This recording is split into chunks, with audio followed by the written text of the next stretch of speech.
Okay,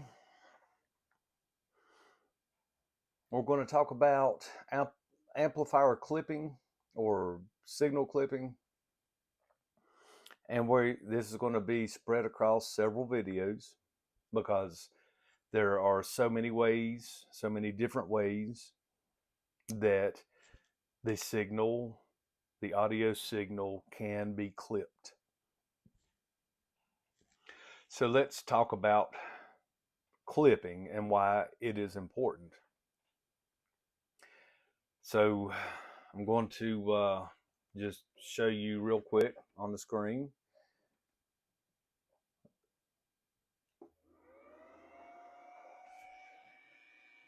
All right, I've got it paused. I got the screen paused. So basically, when a signal is going into an amplifier, this middle line right here is your speaker, your subwoofer or mid-range or whatever. Right now we're at 40 hertz right here, 40 hertz. So, you're going to be playing 40 hertz to a subwoofer.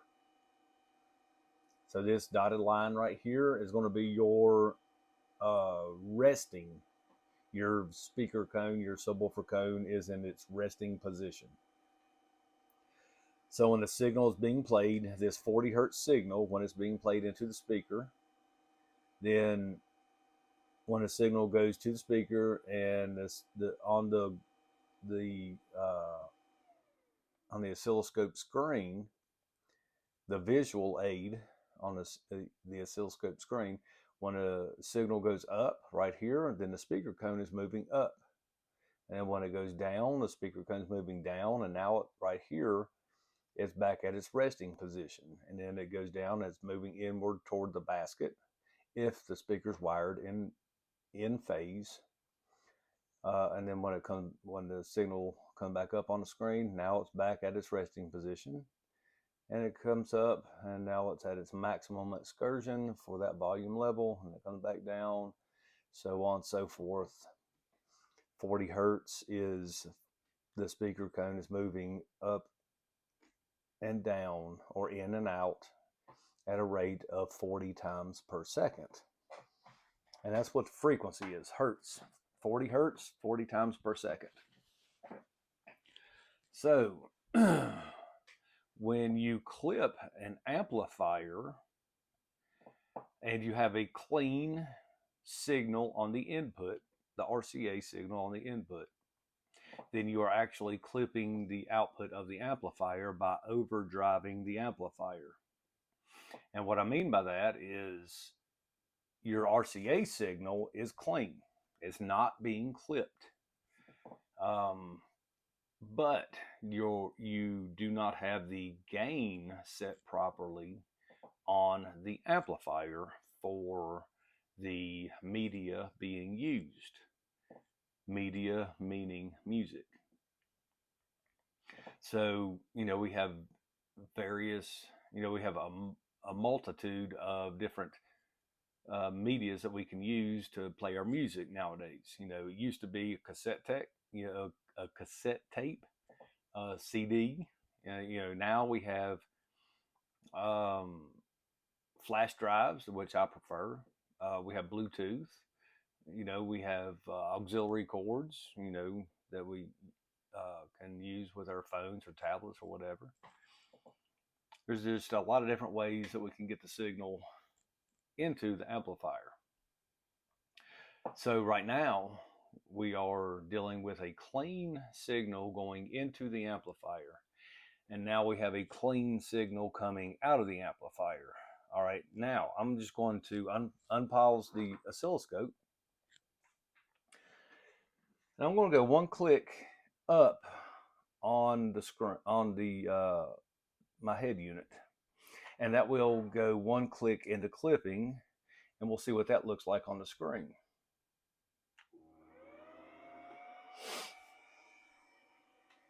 All right,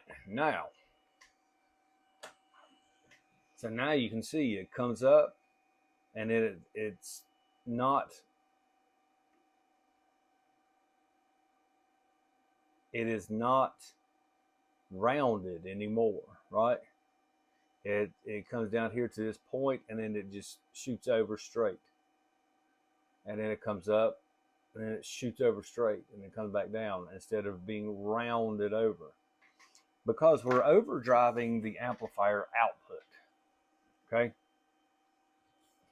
we are overdriving the amplifier output. And what that does is it causes a dead spot from here to here. From this point where it comes up smooth, and instead of being rounded over, it has this dead spot, this flat spot.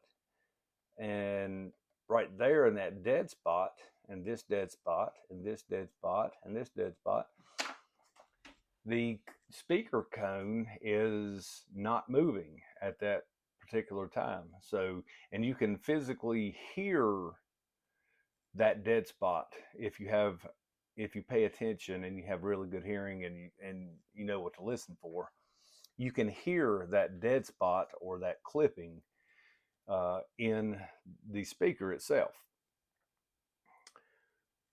And you have to train your ears to hear the clipping in the audio signal path. Now, how do we stop clipping from happening? Well, there are there are a lot of different ways to stop clipping, because there are a lot of ways that clipping is introduced into the signal path. Now, one way to eliminate clipping or keep clipping from happening in your audio system is to know what to look for and know what to listen for.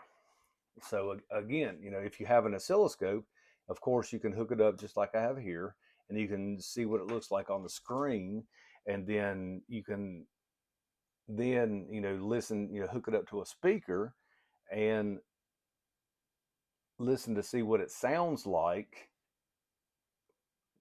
on the clipping versus the clean signal on the screen. And that's really a good way to train yourself to know what clipping sounds like. Now, why is clipping important? Basically, clipping introduces heat into the voice coil. So the voice coil on a speaker is just a coil of wire, wrapped around a voice coil former, and it's held together by glue. So when clipping is introduced to the speaker and the voice coil wire and the glue, it heats up, and when the glue gets so hot, it melts.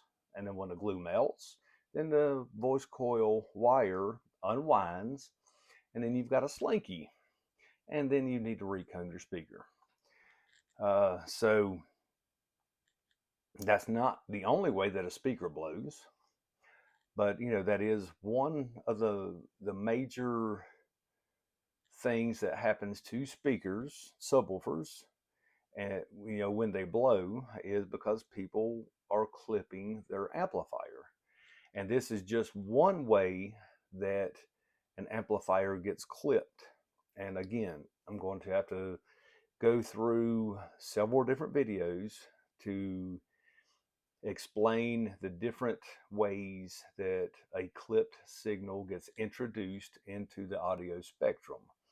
Now, in this particular instance, this clipping was introduced by too much volume on the head unit. So the reason for,